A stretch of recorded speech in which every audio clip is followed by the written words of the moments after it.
Chennai is home to scores of engineering colleges. Colleges where discipline is an obsession, sometimes even bordering on the ridiculous. Rules that even bar students from talking to their opposite sex. Times now takes its cameras inside these campuses to expose the double standards. And what we found was not only shocking but disturbing. Metal barricades in buses to ensure that girls sit away from boys. While the girls sat in the front rows, boys sat behind them. We also found exclusive dining areas for members of the two sexes. Our first stop was at this engineering college, around 30 kilometers away from Chennai. We saw rows of boys and girls walking past us, not one even daring to glance at each other. We continued to do the rounds of the sprawling campus, and it was quite evident that even a casual chat with the opposite sex was objectionable.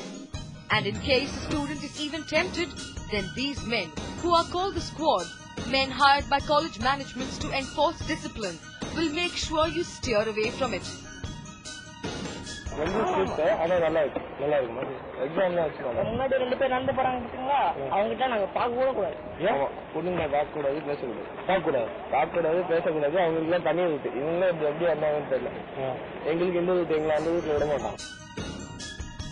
And so stringent are the rules that talking to a person from the opposite sex could attract punishments with fines ranging from 1,000 to 1,500 rupees, to suspension or even a semester drop in some cases. Our next stop was another engineering college located next door, and the story there was no different. But if anyone saw, you'll be in danger. They'll be giving you ordinance. Ordinance? Ordinance, they'll make you stand near the office 1 month or 15 days. Another college visited, and it seemed like things were getting from bad to worse. Here we even found staircases clearly labelled, gents only, ladies only. And when we asked college authorities for an explanation, this is what we got. Purpose of safety. See, we expect girls, to be more careful when they, especially when they climb up or climb down. The kind of dress they wear and the chudidar and things. I mean, somebody should not stamp on that. The girl should not. Well, you may call it bizarre, but for this teenager at an engineering college who had to forego a year for shaking hands with the girl, it was more than a slap on the face. I just shook hand with my friend, she was my friend, and I just shook hand for it was her birthday. I was like, happy birthday Anjana, and I just shook hand with her. And they were like one of the drivers of the bus. We guys shook hand in the bus stop.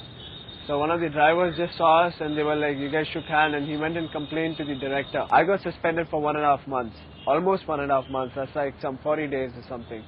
So I got lackage of my attendance, so they dropped a year off me.